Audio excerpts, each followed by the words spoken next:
Hallo allerseits und willkommen zum ersten Teil des Bauberichts über den Dragon Jagdpanther G2 im Maßstab 1:35. Eine Bausatzbesprechung habe ich auch schon gemacht vor längerem. Die findet ihr hier oben als Link, wenn ihr da draufklickt. Das Ganze ist praktisch mein Modell für den Dangerous Kitty, also gefährliches Kätzchen, Gruppenbau auf ISM, der von Hollywood Modeling und Dutch Modeling sozusagen veranstaltet wird.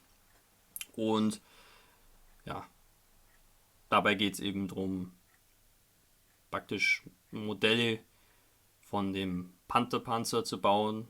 Alle Versionen, die mit dem Panther da zu tun haben, sind zugelassen. Ich habe mich eben für den G2 Jagdpanther entschieden. Mein Plan ist, das Modell so zu bauen, wie es hier auf dem Boxart zu sehen ist. Die Tarnung gefällt mir sehr gut und das habe ich auch noch nie vorher selber gemacht.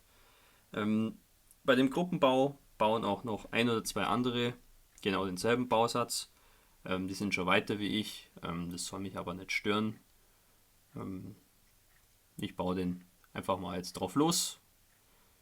Mein Plan ist eben, wie gesagt, das Modell so zu bauen, hier wie auf dem Boxart, aber alles andere ergibt sich dann während des Baus spontan.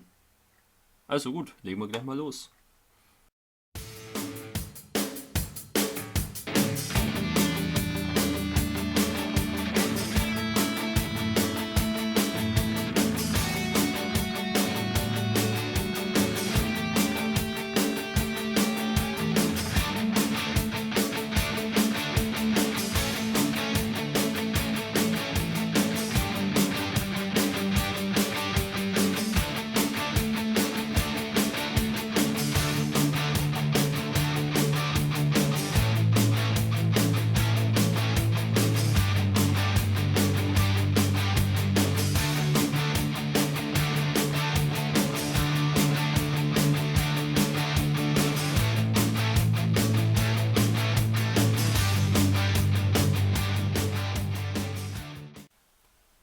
Der Bausatz hat ja eine komplett funktionierende Drehstabfederung, wie ihr hier sehen könnt.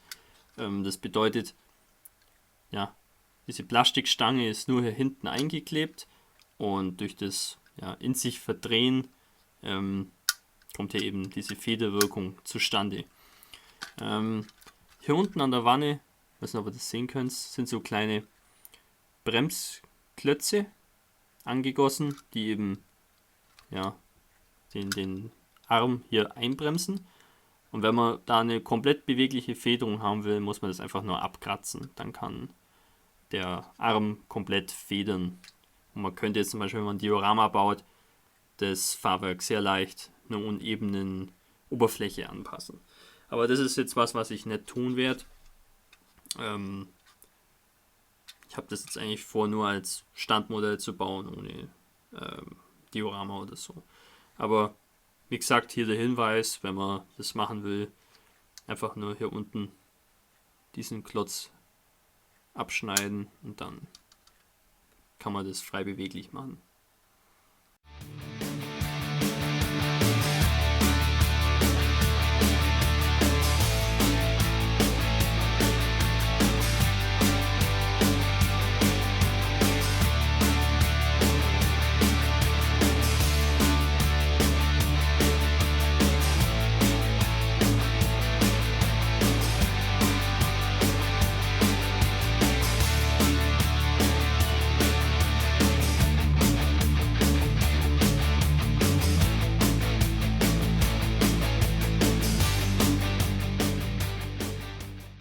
Die Ketten von dem Modell bestehen aus diesem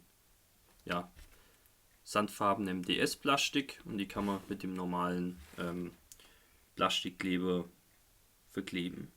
Man sollte das allerdings nicht bei den üblichen Weichplastikketten machen. Die lösen sich unter Umständen auf. Da würde ich dann eher Sekundenkleber verwenden.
damit wäre der Zusammenbau soweit mal abgeschlossen. Als nächstes können wir uns dann um die Lackierung kümmern. Der Bau verlief absolut problemlos. Ja, wie man das von dem Dragon-Bausatz auch erwartet. Alle Teile passen sehr gut zusammen. In der Bauanleitung waren natürlich ein paar kleinere Fehler drin, aber nichts Gravierendes. Hauptsächlich waren es ein paar so Kleinteile, die eben falsch nummeriert waren. Lässt sich aber sehr leicht rausfinden, was dann das richtige Teil ist. Ja, kein Problem, ich denke, sollte jeder gebacken bekommen. Ich habe dem Panzer jetzt noch eine Figur spendiert. Das ist ein SS-Panzeroffizier von Alpine. Das ist eine sehr schöne Resin-Figur. Meine erste von Alpine.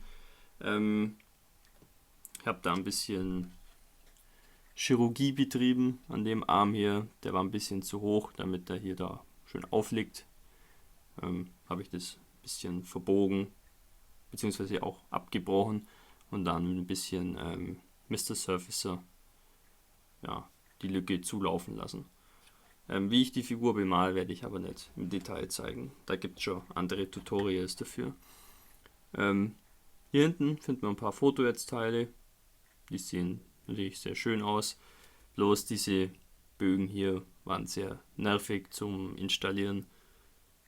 Aber ansonsten eigentlich kein Problem.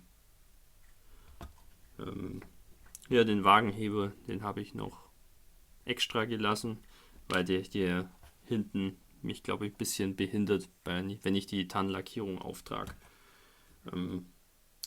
Die Ketten habe ich auch schon verklebt. Mich stört nur ein bisschen, dass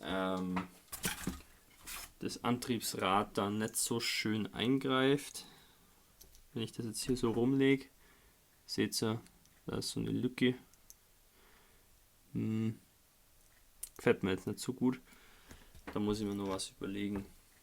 Ja, und ansonsten habe ich die ganzen Laufrollen und so weiter mal auf Spieße gesteckt und dadurch kann ich die dann auch leichter handhaben bei der Lackierung. Ihr könnt mich also jetzt Hamilcar den Pfähler nennen. Es sieht doch ein bisschen umständlich aus, aber glaubt mir, das ist ziemlich einfach zum Handhaben so.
Die Grundierung bietet uns natürlich einen guten Haftgrund für alle späteren Farbaufträge, aber natürlich gleicht natürlich alle Farbunterschiede aus.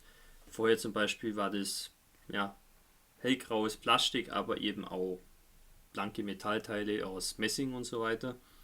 Und da würden natürlich die Farben unterschiedlich drauf wirken. Wenn jetzt aber der Untergrund komplett gleich ist, dann ist es immer dasselbe Farbergebnis. Deswegen grundiere ich immer sehr gern. Als nächstes tragen wir eine dunkelgrüne Farbe auf. Und zwar Revell Matt 48 Seegrün.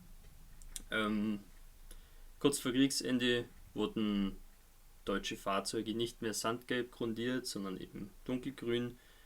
Wenn sie die Farbe hatten, manchmal stand da auch nichts zur Verfügung, dann hat man einfach die Rostschutzfarbe belassen, dieses Rotbraun, und hat darauf abgetannt, je nachdem.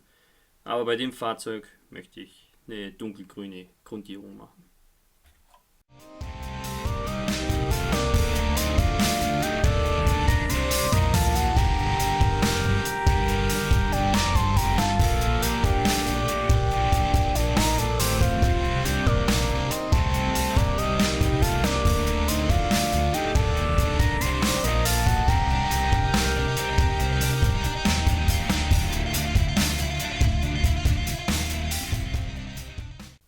Als nächstes kommen dann die rotbraunen Tannenstreifen drauf. Dazu verwende ich von Revell Matt 37 Ziegelrot.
Zu guter Letzt kommen jetzt noch ein paar dünne sandgelbe Linien drauf. Dazu verwende ich Revell Matt 16 Sandgelb.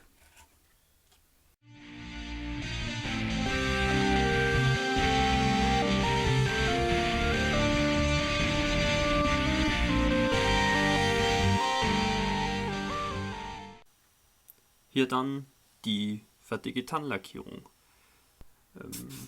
Ich möchte an der Stelle mal nur darauf hinweisen, dass das vielleicht eben einfach ausgesehen hat, aber das war es ganz und gar nicht. Das ist so ziemlich das Forderndste, was man so mit der Airbrush lackieren kann.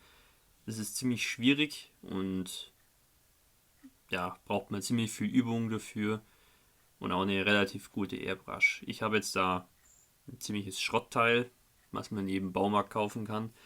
Und mit viel Übung und Fingerspitzengefühl habe ich es dann doch einigermaßen hinbekommen. Ich hätte mir gewünscht, dass die Linien vielleicht hier und da noch ein bisschen dünner werden. Aber ja, ist schon okay. Ich glaube, man kann es lassen. So eine Tannenlackierung zu machen, das geht nicht aus dem Stand. Da muss man ein bisschen üben.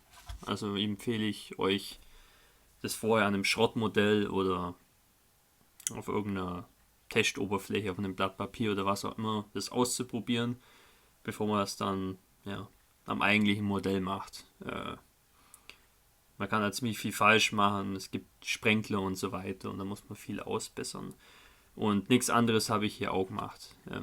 Das ist auch nicht auf Anhieb alles gelungen. Man musste da auch hier und da ein bisschen nochmal mit der Airbrush ran und ein bisschen ausbessern.